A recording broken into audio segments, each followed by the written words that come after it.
హల్లెలూయా. దేవుని పరిశుద్ధ నామానికి మహిమ కలుగును గాక.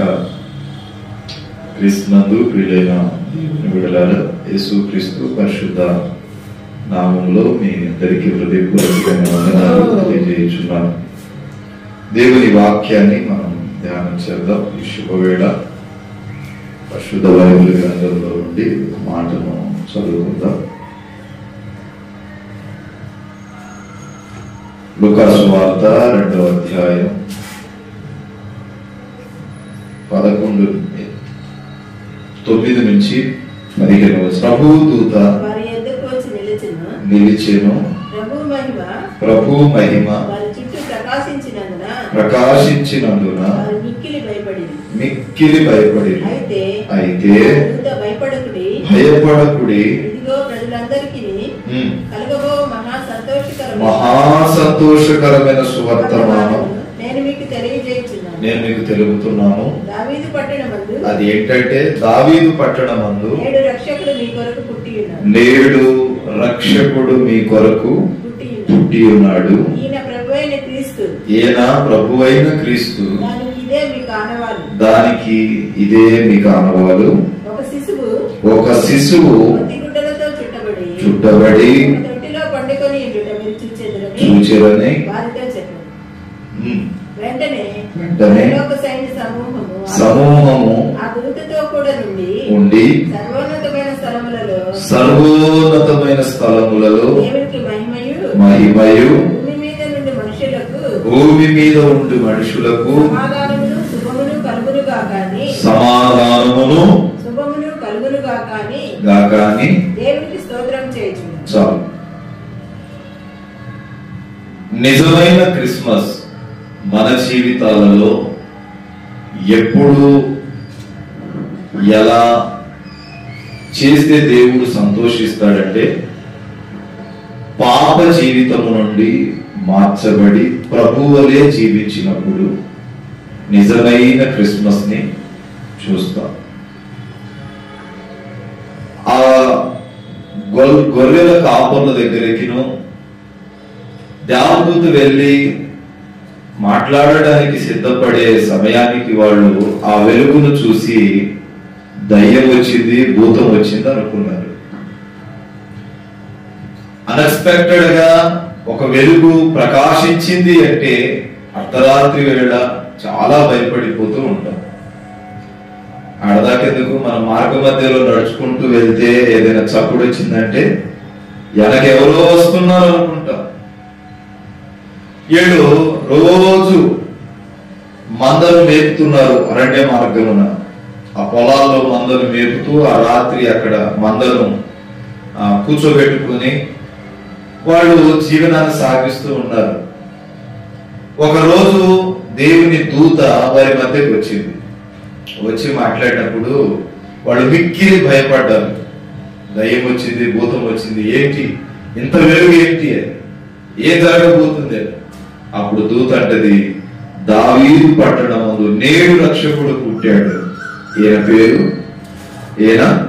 ఆయన పేరు ఏమని పెట్టారో చూడండి. అక్కడ 2వ అధ్యాయం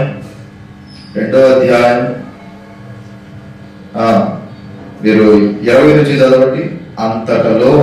అంతటా ఆ గొర్రెల కాపరులు తమతో చెప్పబడినట్టుగా ఏమన్నారంటే, ఇప్పుడు ఏమన్నారు? దూత చెప్పింది విన్నారు.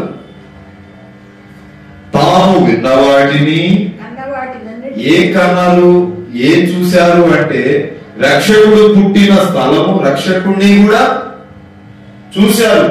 తాము విన్న వాటిని, కన్న వాటినన్నిటినీ గురించి దేవుని మహిమపరచుచు స్తోత్రము చేయుచు తిరిగి వెళ్ళి చూశారు. దూత చెప్పింది విన్నాం, విన్నవాటుకే కాదు గాని వచ్చి కనులారా చూశాం. అరే పేతురు, యేషోబు, మన పితరులు చెప్పిన ఆ రక్షకుడు పుడతాడు, మెస్సయ్య పుడతారు అన్నారు కదా, ఆ మెస్సయ్య పుట్టాడు అనే మాటలు వాళ్ళు నెరవేర్చబడ్డాయి. వాడికి వారి తాత ముత్తాతలు మాట్లాడుకున్న మాటలన్నీ వీరి సమయం వచ్చేసరికి, నెరవేర్చబడేసరికి వీళ్ళు మాట్లాడుకుంటూ ఆ విన్న దానిని, దూత చెప్పిన దాన్ని వినుకుంటూ, వీళ్ళు చూసిన దాన్ని జ్ఞాపకం చేసుకుంటూ దేవుని మహిమపరుస్తూ వెళ్ళారు. నేను ఒకటి అడుగుతా, నీవు దేవుని సన్నిధిని నమ్ముకొనక ముందు దేవుని గురించి విన్నావు, ఇప్పుడు వింటున్నావు. దేవుని సన్నిధికి నమ్ముకున్న తర్వాత దేవుని కార్యాలు చూశావు. మరి ఎలా దేవుణ్ణి స్తుతిస్తున్నావు? ఎలా దేవుణ్ణి ఆరాధిస్తున్నావు? ఎలా దేవుణ్ణి కొనియాడుతున్నావు? ఎలా దేవుణ్ణి మహిమపరుస్తున్నావు? గొర్రెల కాపరులు వారు చూసిన దానిని, విన్నదాన్ని ప్రచురం చేశారు, స్తోత్రం చేశారు. ఈరోజు మనం మన జీవితంలో దేవుడు చేసిన దానిని మర్చిపోయే క్రిస్మస్ కాదు. సాధారణంగా అంబరాలతో సంబరాలు చేసుకునే పండగ అది ఎవరికంటే పరిపూర్ణంగా మారు మనసు లేని వాడికి పండగ. పరిపూర్ణ సౌందర్యము కలిగిన సియోను కొరకు సిద్ధపడేవాడికి రోజు క్రిస్మసే, ఒక్కరోజేమి కాదు. ఎందుకంటే దేవుని గుణ లక్షణాలు, దేవుని పరివర్తన మార్గాలు, దేవుని క్రియలు, దేవుడు ఎలా నడిచాడో, ఆయన భూమి మీద ఎలా ఉండాలని చూపించి వెళ్ళాడో ఆ మార్గాలు నడిచేవాడికి రోజు క్రిస్మసే, ఒక రోజు కాదు.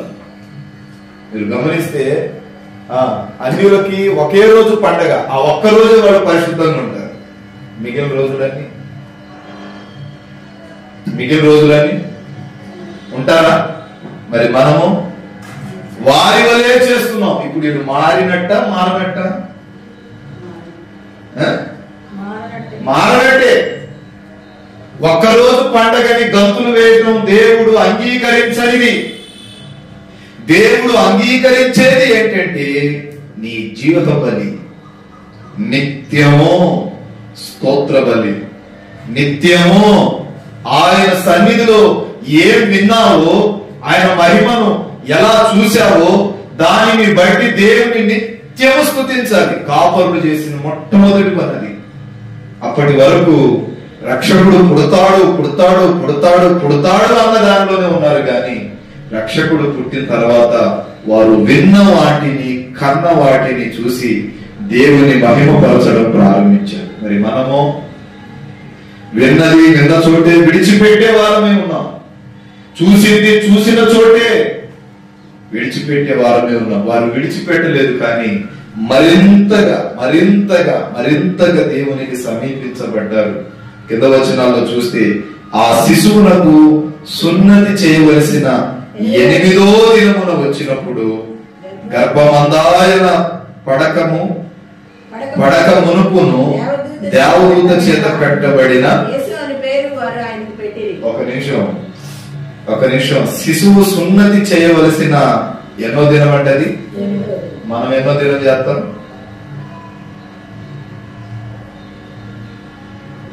ఓకే, అది అర్థం కాలేదనుకోండి. కింద చూడండి, గర్భమందాయన పడక మునుపు. డెలివరీ అయిన ఆమెను తలెట్టి స్థానం ఎప్పుడు చేపిస్తాం? ఎప్పుడు? 11. ఇక్కడ ఏం చెప్పాడు? కొంతమంది అయితే 5వ రోజు అంటారు, కొంతమంది 3వ రోజు అంటారు. కానీ ఇక్కడ బైబిల్ స్పష్టంగా ఏం చెప్పింది? 8వ దినం వచ్చినప్పుడు గర్భమందాయన పడక మునుపు దేవదూత చేత పెట్టబడిన పేరు యేసు. చూడండి, వెంటనే కిందవచనాలు చూస్తే వెంటనే యేసు అని పెట్టిన వెంటనే దేవదూత ఎప్పుడైతే పేరు పెట్టేసిందో వెంటనే దేవుని మందిరానికి తీసుకొచ్చేసారు ఆయన్ని. ఈరోజు మన పిల్లలకి ఎవరు పేర్లు పెడుతున్నారు? మనమే.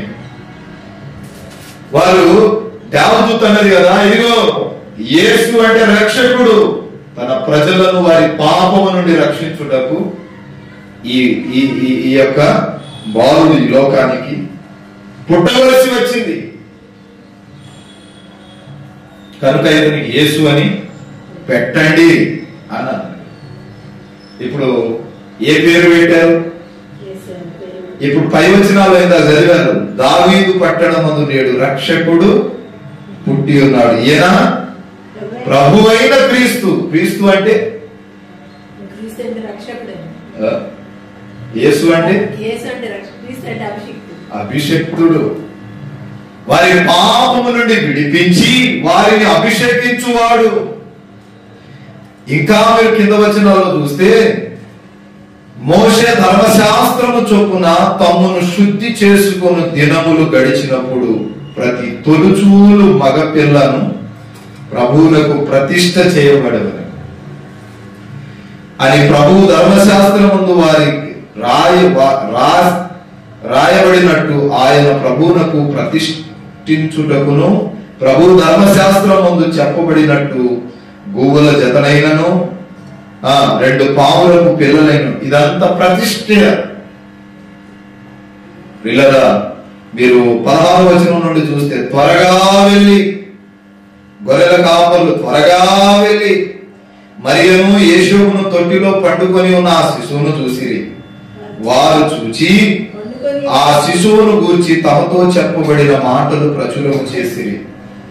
వీళ్ళు ఏం చూశారో, ఏం చెప్పారో, ఏం విన్నారో వచ్చి మరియతో చెప్తున్నారు. ఏమన్నా తెలుసా?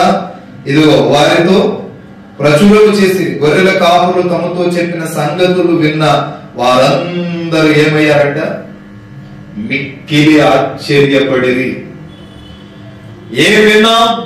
మీరు వెళ్ళి మీరు నమ్ముకున్నారు దేవుని గురించి, మీ విశ్వాస సాక్ష్యమును గురించి అన్యులకు చెప్తే వాళ్ళు ఏమవ్వాలా? ఆశ్చర్యపడాలి. కానీ ఎలా ఉన్నాము? అసహించుకునే తత్వం. ఆశ్చర్యపడే రీతిలో ఉన్నామా అంటే లేము. సరే, చెప్పే వాళ్ళమై ఉన్నామా అంటే లేము. ఈ గొర్రెల కాపరులు వారు విన్న దానిని వెంటనే మరియ దగ్గరికి వచ్చి అంటారు, ఇదిగో ఈ విధంగా దూత మాకు కనబడింది. అప్పుడు మరి అనుకోని ఉండొచ్చు, మా దగ్గరకు వచ్చి మాట్లాడిన గాబ్రియల్ దూత వెంటనే కాపరుల దగ్గరికి వెళ్ళి మాట్లాడిందా? మేము విన్న వాటిని కన్న వాటిని తెలియజేస్తున్నాం, ప్రచురం చేస్తున్నాం, ఈ సంగతులన్నీ మీకు తేటపరుస్తున్నాం. విన్న వారందరూ మిక్కిలి ఆశ్చర్యపడి, అయితే మరి ఆ మాటలన్నీ తన హృదయంలో తలపోచుకొనుచు భద్రం చేసుకుంటాం. తలపోచుకొనుచు అంటే నెమిరి వేసుకొనుచు, రిపీట్ చేస్తూ దేవునితో గడపడం ప్రారంభించింది. విన్న వాక్యాన్ని తలపోచుకొనుచు. ఈరోజు వాక్యాన్ని ఇంటికి వెళ్ళాక నెమరు వేసుకునే విధానంలో ఉన్నామా అంటే లేము. మీరు వినండి, మీరు పగలంతా పశువులు, జంతువులు ఏదైనా మేసి వస్తే, గడ్డి మేసి వస్తే రాత్రికి అవి ఏం చేస్తాయి అంటే కడుపులో ఉన్న గడ్డి కూడా బయటికి తీసి ఆ గడ్డిని పిప్పి చేస్తుంది. నెమరు వేసుకుంటూ ఉంటాయి. అవునా కదా? చూసారా ఎప్పుడైనా? గడ్డిని ఖాళీగా ఉన్నప్పుడు లోపల నుండి బయటకు తీసి వాటిని నెమరు వేసుకుంటూ ఉంటది. మరి విన్న వాక్యాన్ని ఎలా నెమరు వేసుకుందాం? వినబట్టుకే ఉన్నామా? నిజరక్షకుడు నీలో ఏ విధంగా జన్మించాడు? ఈరోజు చాలా మందికి పండగ అన్నిలో కూడా పడిపోయింది. 25 వస్తే ఏసుప్రభుని నమ్ముకున్న వాళ్ళందరికీ కిస్మిస్ రా అని. అవునా? పడిపోయింది. మనకు పండగ ఎప్పుడు? అప్పుడు రా. వాళ్ళకి పండగ ఎప్పుడు? డిసెంబర్ 25 అని ముద్ర పడిపోయింది. కానీ ఆ ముద్రకు తగినట్టు మనం బ్రతుకుతున్నామా? పండగ వచ్చినప్పుడే కొంతమందికి అయితే నెల నుంచే షాపింగ్కి వెళ్ళాలి. ఆర్భాటాలు, రంకులు అన్ని 2 నెలల నుంచే ఉంటది. ఈ ఆర్భాటం ఏదో దేవుని సన్నిధి మీద, దేవుని ఆరాధించే క్రమం మీద గాని ఉంటే రోజు క్రిస్మస్ పండుగ జరిపిస్తాడు దేవుడు. హల్లెలూయా. కానీ అప్పుడు ఉంటదా? ఉండదు. ప్రపంచంలోకెల్లా ఘనముగా జరుపబడే పండుగ, ఎక్కువ ఆదాయాన్ని తీసుకొచ్చే పండుగ ఏదైనా ఉందంటే క్రిస్మస్ అంట. దేనికో తెలుసా? మనోళ్ళు ఎప్పుడెప్పుడు దాచుకున్న సొమ్మంతా తీసుకెళ్లి క్రిస్మస్ కే గొప్ప గొప్పగా చేస్తారు క్రిస్మస్, జనవరి, కానీ తిరిగి పరిపూర్ణము చెందము. చూడండి, క్రిస్మస్ ట్రీ ఎట్లా వచ్చింది తెలుసా? క్రిస్మస్ ట్రీ ఎప్పుడు పెట్టలేదండి. క్రిస్మస్ ట్రీ యేసు ప్రభు పుట్టినప్పుడు ఆయన మీదకు చాలా చెట్లు వచ్చి పడేస్తూ ఉన్నారు. చాలా చెట్లు పడ్డాయి, చాలా కొమ్మలు వచ్చి పడ్డాయి. పడినప్పుడు వాటన్నిటిని తీసి పక్కకు జరుపుతూ ఉంటే మీరు గమనిస్తే ఒక మూల కూర్చొని ఉంది ఈ ట్రీ. అంటది అనుకుంది, నేనేమో నడవలేను కదా, నేను ఇక్కడే ఉంటాను, వాళ్ళు చూడు వచ్చి వచ్చి పరిగెత్తి పరిగెత్తి మీద పడుతున్నారు అని అంటే ప్రభు అంటాడు, నాకు కలిగే మహిమంతయు, నాకు కలుగజేసే అలంకారం అంతయు నీకే చెందును అని వీటన్నిటిని తీసి పడవేసి ఆ చెట్టును తీసుకొచ్చి ఆ ఘనతనిచ్చాడు. కనుకనే ఈరోజు క్రిస్మస్ ట్రీ గొప్పగా ఘనంగా పిలువబడుతుంది. ఈ చరిత్ర తెలుసా అంటే దాన్ని ఎందుకు ఉపయోగిస్తున్నామో తెలియదు. మీరు ఆయన పుట్టినప్పుడు చూడండి, పుట్టినప్పుడు ఆ ట్రీకి విలువిస్తే, ఆ చెట్టుకు విలువిస్తే, ఆయన మీరు గమనిస్తే సిరువుకు అప్పగింపబడే ముందు మట్ల ఆదివారం రోజు దేనికి విలువిచ్చాడు? గాడిదకు విలువిచ్చాడు. నన్నెవరు ఇష్టపడట్లేదు, నన్నెవరు దగ్గరికి చేర్చుకోవట్లేదు, నాతో ఎవరు స్నేహం చేయట్లేదు, నన్నెవరు చేరదీయట్లేదు అని గాడిద బాధపడిపోతూ ఉంటే యేసయ్య గాడిదెక్కి గాడిదకు ఘనతను తెచ్చాడు. మూడోది, పేదరికములో ఉన్న మరియా యేసు ప్రభు ఈ లోకానికి పరిచయం చేయటకు తన గర్భాశయములో చోటిచ్చినందున ఆమె పేదరికం తొలగిపోయి ధనవంతురాలైంది. వీళ్ళరా దేవుడు ఎవరిని ఎక్కడ ఏ విధంగా తక్కువ చేయాల? ఈరోజు మనం అనుకుంటాం, నేను త్రోసివేయబడ్డాను, నెట్టివేయబడ్డాను, నేను ఈ విధంగా అయ్యాను, ఆ విధంగా అయ్యాను అంటే తృణీకరించబడిన రాయి మూలకు తలరాయి అని చెప్పలేదా? అలాగే యేసయ్య కూడా ఈ లోకానికి వచ్చిన ప్రారంభ దినాల్లో తృణీకరించబడ్డాడు. ఆ తర్వాత ఆయన అద్భుతాలు చేస్తూ ఉంటే ఆయన దగ్గరికి పరిగెత్తుకుంటూ వచ్చారు. ఆయన మేలులు చేస్తూ ఉంటే ఆయన దగ్గరికి పరిగెత్తుకుంటూ వచ్చారు. ఈ పిచ్చి జనం ఎట్లా ఉంటారు అంటే వాళ్ళకి ఏదైనా ప్రయోజనం కలిగితేనే, ప్రయోజనం లేకపోతే నీ దరిదాపుల్లో కూడా రారు. సాతానుగాడు అదే నేర్పించాడు. అందుకంటాడు, నేడు రక్షకుడు నీ కొరకు పుట్టాడు. ఎప్పుడు? నేడు అంటే ఈ రోజే కాదు, నీవు పరిపూర్ణముగా శుద్ధి చేయబడి మారు మనసు పొంది యేసుక్రీస్తు స్వారూప్యములో బ్రతికిన రోజు నీలో రక్షకుడు ఖచ్చితంగా పుడతాడు. ఆయన నీలో లేకుండా నీవెన్ని క్రిస్మస్లు చేసిన ప్రభు వాటిని అంగీకరించడు. అంటాడు కదా, నేను చేయమన్నానా? ప్రపంచంలోకెల్లా 3 నెలలు చేసే పుట్టినరోజు ఏదైనా ఉందంటే అదేంటి? యేసయ్య పుట్టినరోజే. డిసెంబర్ మొదలుకొని జనవరి దాకా చేస్తారు. నవంబర్ మొదలుకొని జనవరి దాకా చేస్తారు. 90 రోజులు చేస్తారు పుట్టినరోజు. మీరు చూడండి, కొన్ని క్యాలెండర్స్ ని బట్టి వాడు జనవరిలో అంటారు ఇతర దేశాల్లో.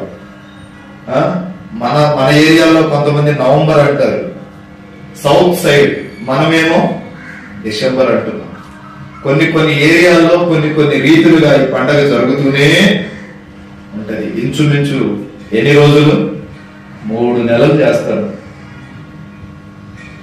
పిల్లరా, ఎందుకు 3 నెలలు చేస్తారు అంటే, ఎప్పుడైనా వచ్చింది ఆ సందర్భం? ఒక్కరోజే కాదు పండగ.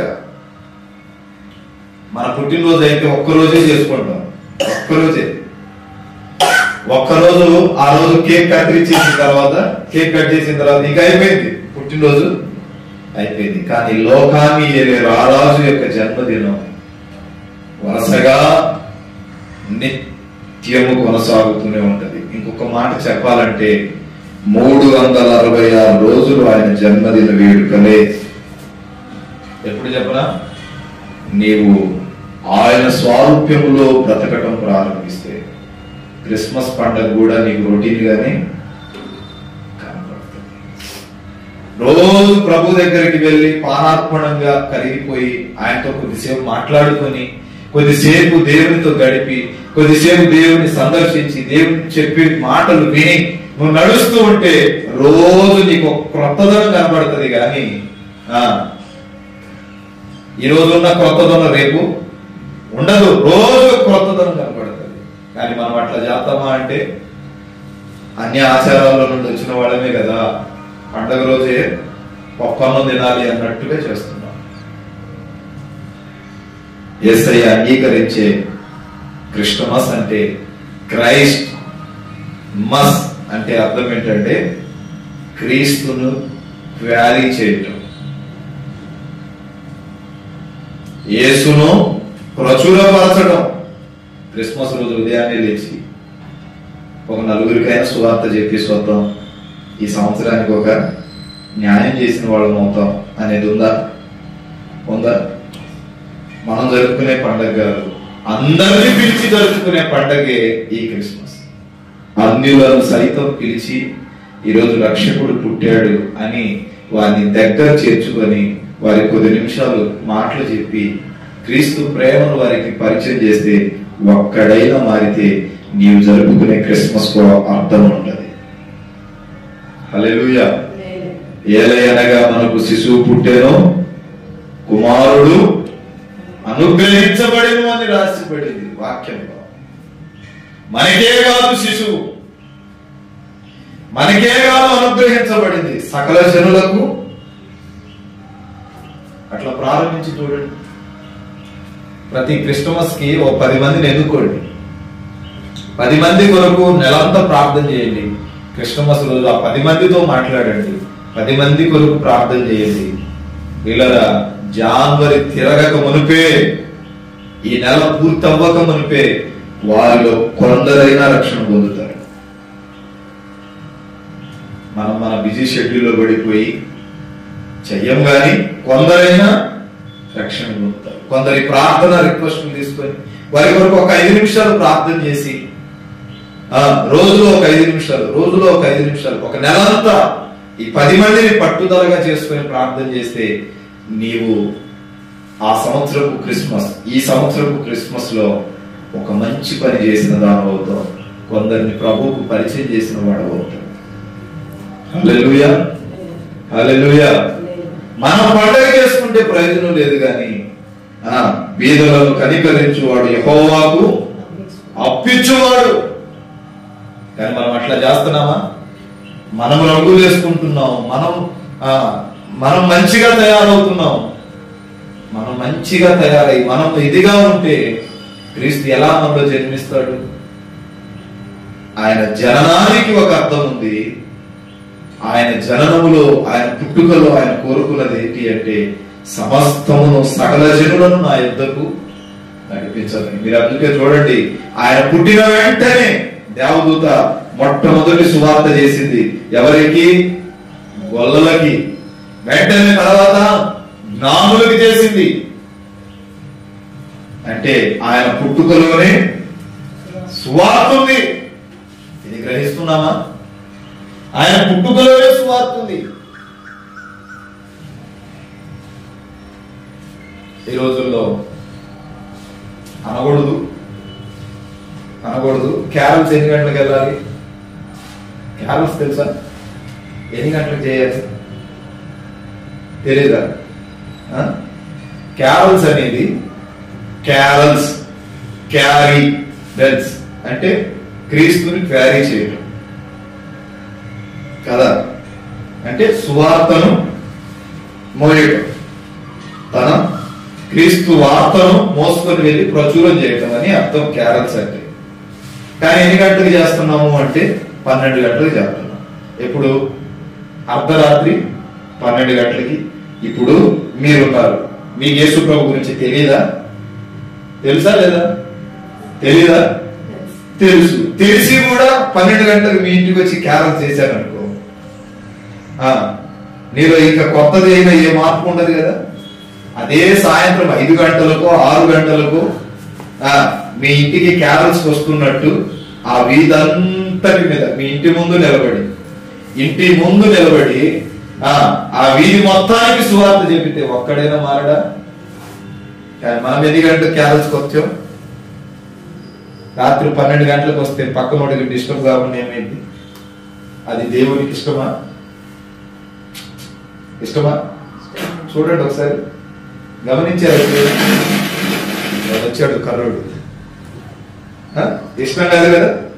ఎన్ని గంటలకు చేయాలి క్యారల్స్ అంటే? క్రీస్తుని ప్యారీ చేయాలి, యేసయ్యను అన్యులకు ప్రచురం చేయాలి. ప్రచురం చేయాలంటే వాళ్ళు వేచి ఉన్న సమయంలో చెప్పాలి. అందరూ నిద్రపోయిన తర్వాత మనం వెళ్ళి క్యారల్స్ అని చెప్తే వాళ్ళని అంటారు, ఈ పెద్ద షోది ఏంటి అనుకుంటారు. ఇతరులను మనము ఎగతాళి చేసే వారి వల్లే చేస్తూ ఉంటే దేవుడు ఆ ఆరాధనను అంగీకరించాడు. కానీ ఇప్పుడు బాగా ఫేమస్ అయిపోయింది. కానీ వాక్యం సెలవిస్తుంది, సువార్త ప్రకటించవలసిన క్రమంలో, క్రీస్తును ప్రకటించవలసిన క్రమంలో తమ్మును తామే అధిగమించుకుంటున్నారు అంటాడు 111వ కీర్తనలో. క్రీస్తును ప్రచురం చేయవలసిన సమయంలో, క్రీస్తును వ్యక్తపరచవలసిన సమయంలో తన జనులు ఆయన ఏర్పాటు చేసిన దినమును సైతము వారి స్వచిత్తానికే వాడుకుంటున్నారంటారు. పిల్లరా, ఈ దినము నీవు ఏ క్రిస్మస్ లో పాల్గొనాలనుకుంటున్నావు? యేసయ్యను ఘనత తెచ్చే క్రిస్మసా, లేదా యేసయ్యను గురించి నీవు దుఃఖపరిచే క్రిస్మసా? అదే కదా అన్నారు వాళ్ళు.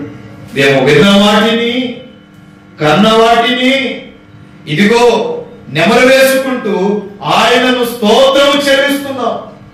మేము విన్న వాటిని కన్న వాటిని నిత్యము ప్రచురం చేస్తున్నాం. ఎందుకు మొట్టమొదటిగా గొర్రెల కాపరులకే దేవదూత ప్రత్యక్షం ఇచ్చింది అంటే, గొర్రెల కాపరు ఒక ఊర్లో ఉంటారా? ఒక్కొక్క ఊరికి పోతూనే ఉంటారు. వాడు గొర్రెలను తీసుకొని ఎక్కడ మంచి పచ్చగడ్డి ఉండదు అక్కడ మేపుటకు వాళ్ళు ఆ గొర్రెలను నడిపించుకుంటూ పోతూనే ఉంటారు. పోయిన చోటల్లా దేవుని గురించిన వార్త వాళ్ళు వెదజల్లుతారని మొట్టమొదటిగా గొర్రెల కాపర్లకు దేవుని దూత తెలియపరిచింది.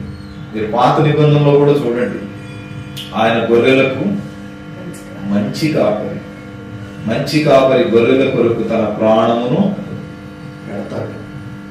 ఒకటి, గొర్రెల కాపులు దైవ సేవకులకు సాదృశ్యం, దేవుని దూత దైవ సేవకుడికి సాదృశ్యం, జ్ఞానులు దేవుని సేవకులకు సాదృశ్యం. పిల్లల వాక్యం సెలవిస్తుంది. నా మాటలు ముగిస్తున్నాను. ఇక్కడ రాయబడిన రీతిగా ఇదిగో ప్రజలందరికీ కలగబోవు మహా సంతోషకరమైన సువర్తమానం. అందరికీ కలగబో, క్రైస్తవుడికే కాదు, లోకంలో ఉన్న సకల జనులందరికీ కలగబోవు మహా సంతోషం. ఇది సంతోషాన్ని కలుగు చేసే క్రిస్మస్. ఇది ఆనందాన్ని వెదజల్లించే క్రిస్మస్. ఇది క్రీస్తు సువార్తను అన్య జనుల ఎదుట ప్రచురపరిచే క్రిస్మస్. క్రీస్తును బీదలకు పరిచయం చేసే క్రిస్మస్. క్రీస్తు ప్రేమను మనము చాటి చెప్పే వారమే ఉండాలి. క్రీస్తు సువార్త కొరకు మనం పరిగెత్తే వారమే ఉండాలి. మీరైనా వెళ్ళండి, వెళ్ళేవారినైనా పంపండి అంటున్నాడు. కానీ మనం పండగ చేసుకొని మనం దేవుని సన్నిధిలో గంతులు వేస్తే దేవుడు ఎన్నటికీ దాన్ని అంగీకరించడు. అసలు పండగ అంటేనే, క్రిస్మస్ అంటేనే క్రీస్తును గూర్చిన ప్రచురము, క్రీస్తును గూర్చిన వార్తను మనం ప్రచురం చేయాలి. రక్షకుడు పుట్టాడు మన కొరకు, మన పాపముల కొరకు అని పాపములో ఉన్న వారిని, బంధింపబడిన వారిని అగ్నిలో నుండి లాగినట్టుగా నేను మిమ్మల్ని లాగుదును అన్నాడు కదా.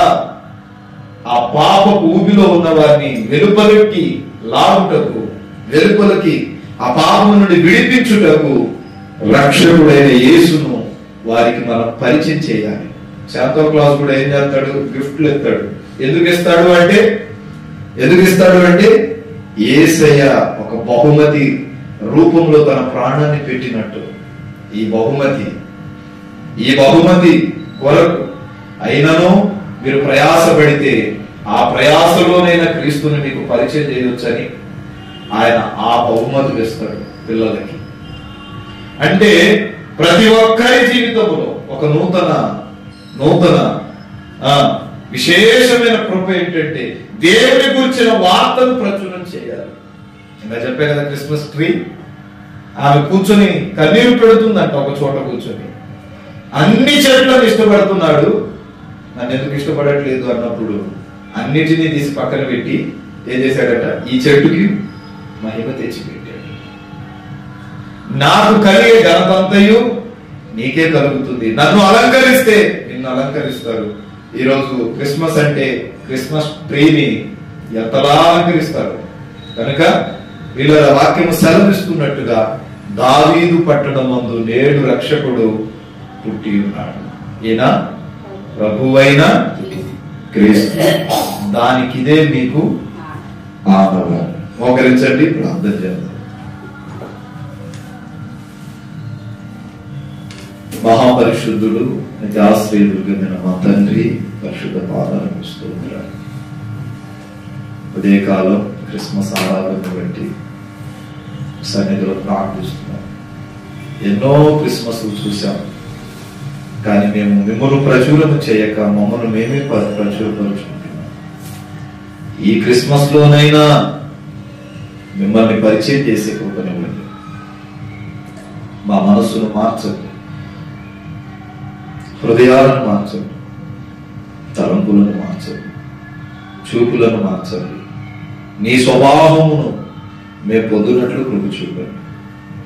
నీ ప్రవర్తన ఫలము మేము అనుభవించినట్లు కృప చూపండి. దేవా, మీ చిత్తములో మేము నిలబడినట్లు ఈ క్రిస్మస్ శుభవేళ మా జీవితాల్లో ఓ నూతన క్రియ జరిగించండి. మా ముందు నూతన సంవత్సరం ఉంది. మేము శుద్ధి చేయబడి నీ రక్తంలో కడగబడి పవిత్రపరచబడి పరిశుద్ధపరచబడి నీ కొరకు సాక్షులుగా నిలబడినట్లు మమ్మల్ని మేము అయా సిద్ధపరచుకున్నట్లు కృప చూపమని సేవకుడిగా అయా ఇదిగో ప్రభు ప్రార్థన చేస్తున్నాను. మా ప్రార్థన చెవియొగ్గి అయా ఈ క్రిస్మస్ శుభాలు బిడ్డలందరూ అనుభవించినట్లు కృప చూపమని యేసు పరిశుద్ధ నామాన ప్రార్థించి అడుగుచున్నాను పరమ తండ్రి, ఆమేన్. మన తండ్రి అయిన దేవుని ప్రేమ, కుమారుడు యేసు క్రీస్తు వారి కృప, పరిశుద్ధాత్మ అన్యోన్య సవాసం ఇప్పుడు ఎల్లప్పుడు సంఘానికి సకల పురి పరిశుద్ధులకు ప్రభు ఆత్మ తోడై ఉండును గాక. ఆమేన్. సమయంలో హృదయపూర్వకమైన అర్పణలు ప్రభు సేవకులకు విత్తాలని సేవకుడుగా తెలియజేస్తున్నాను. ఇంకో ముఖ్య విషయం ఏంటంటే గడిచిన 40 దినాల్లో ప్రార్థన చేశాను. గడిచిన 8 నుంచి 10 సంవత్సరాలు నేను సేవకు వచ్చి ఏ సంవత్సరం క్యాలెండర్ వేయాలని అనిపించలేదు. ఎందుకు అనిపించలేదంటే బ్రదర్ బి అభిషేక్ నాయకు, నాగేశ్వరం తండా, మాచువరం మండలం, గుంటూరు డిస్టిక్. మా ఫోన్ నెంబర్ 7659018230.